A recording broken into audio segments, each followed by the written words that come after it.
Short term में तो हालात अभी दुनिया के भी ख़राब हैं, ये उतार चढ़ाव बरकरार रहेगा, कभी ऑयल प्राइसेस अप होंगी कभी डाउन होंगी, लेकिन लॉन्ग टर्म में इस डी रेगुलेशन के क्या पॉजिटिव इम्पैक्ट्स ही क्रिएट होंगे? उसमें फिर ये एक वंस फॉर ऑल ये मसला हल हो जाएगा?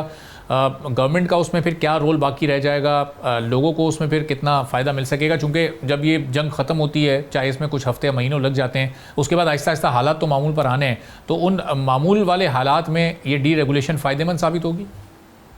सर, डी रेगुलेशन में सबसे पहली बात तो यह है कि गवर्नमेंट की जिम्मेदारी खत्म हो जाएगी। जो हर बात पे रेट बढ़ गया जी, 60 रुपये बढ़ गया, तो गवर्नमेंट को हम कहते हैं कि इन्होंने रेट बढ़ाया। उसके बाद ये सारा प्रेशर आ जाएगा कंपनियों पे कि जी कंपनी ने रेट बढ़ा दिया, कंपनी ने ये कर दिया, कंपनी ने वो कर दिया। Basically it is a shift of responsibility जो कि उनके कंधों से निकल के कंपनियों के कंधे पे आ जाएगी, क्योंकि ये गवर्नमेंट के लिए भी एक पूरा सरदे दर था कि हर रोज़ प्राइसेस चेंज करना, उसको अपने सर पे लेना और रेट बढ़ाना। मैं तो फिर भी वही कहूँगा, जो हमारा पहले निज़ाम था 30 दिन वाला, जो 15 दिन वाला निज़ाम था, उस पर जब प्राइस बढ़ रही है तो आवाम को, आज अगर प्राइस बढ़ गई है तो उसको इम्पैक्ट आवाम को नहीं जाता था। 15 दिन तक प्राइस बढ़ती रहती है, आवाम को इम्पैक्ट नहीं जाता था, उसको वही उसी रेट पे सस्ते दामों तेल बनता था। वो सिस्टम बना हुआ था। वो प्राइस कहाँ पे जाके पार्क होती थी, किसको नुकसान होता था, किसको नफ़ा होता था, उसका कोई गर्ज नहीं। राइजिंग ट्रेंड में आवाम को फ़ायदा होता था। 15 दिन बाद जो प्राइस आई, अगले 15 दिन वो वाली प्राइस लगेगी। अब उस 15 दिन में अगर प्राइस चेंज हो गई है, नीचे आ गई है, तो फिर तो कोई इम्पैक्ट नहीं आना। तो अब अगर डेली का करेंगे तो कंपनियों ने रेट तो वही लगाना है जो उनकी अपनी मर्जी का रेट होएगा।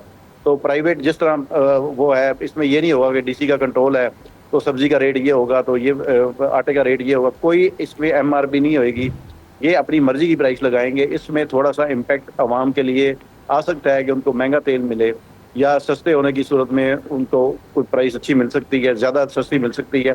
तो ये दोनों वाइस वर्सा है। इसमें ये नहीं है कि किसी एक चीज़ में एक का फ़ायदा हो जाएगा और एक का नहीं होगा। दोनों सूरतों में हर किसी का फ़ायदा भी होगा और नुकसान भी होगा। और ऑन ग्राउंड इसमें सिचुएशन तारिक साहब क्या होगी कि एक कंपनी के पंप्स हैं, उस पर वो प्राइस अलग होगी क्योंकि ज़ाहिर है उसका प्रॉफिट मार्जिन डिफरेंट होगा। दूसरी कंपनी अगर वो कंपटीशन में थोड़ी कीमत कम रखना चाहे, मार्जिन अपना कम रखना चाहे, तो वो उसके फिर रेट्स कम होंगे उसके पंप्स पर। तो यानी हर पेट्रोल पंप पर फिर अलग अलग कीमतों में पेट्रोल मिला करेगा। सर, बिल्कुल सही कह रहे हैं आप। बात यह है कि जब कंपनी का मार्जिन गवर्नमेंट तय करती है कि 8 रुपये कंपनी को बचेगा, तो वो लेजिटिमेट प्रॉफिट है। गवर्नमेंट का काम है कि उसको पाबंद करना कि इतना प्रॉफिट हो, हर सूरत हो। उस सूरत में ये होगा कि अगर कंपनी ने डिसाइड कर लिया कि मैंने 7 रुपये प्रॉफिट रखना है या मैंने 20 रुपये रखना है, वो अपना ब्रांड को हाई वैल्यू दे, सर्विस अच्छी दे, क्वालिटी अच्छी दे, तो वो जितना मर्जी हाई रेट ले सकती है।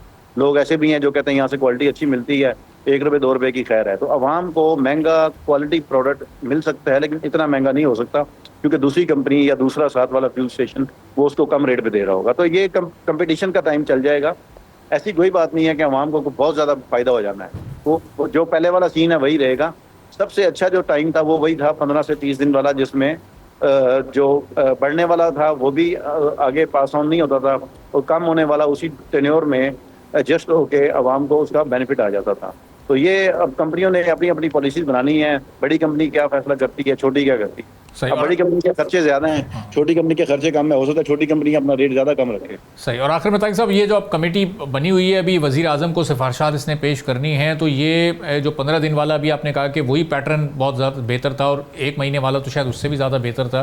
तो ये एक तजावीज़ के सामने रखी जा सकती हैं हुकूमत के कि अपने फैसले को आप रीथिंक करें और दोबारा उसी वाले सिस्टम पर, उसी मैकेनिज़्म पर चले जाएँ?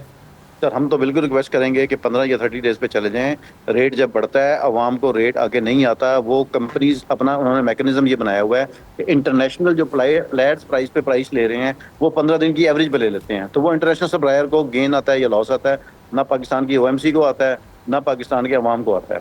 लेकिन अगर ये प्राइस कम होनी हो तो लाजमी बात है उसी टेन्योर में प्राइस कम भी हो जाती है। अगर 15 दिन में हो गई या 30 दिन में हो गई तो उसका इम्पैक्ट इमीडिएटली आवाम को मिल जाता है। तो आवाम को उसका फर्क कोई नहीं पड़ता।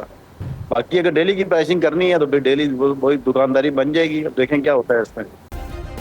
सब्सक्राइब करें और बेल दबाएं ताकि कोई खबर रह न जाए।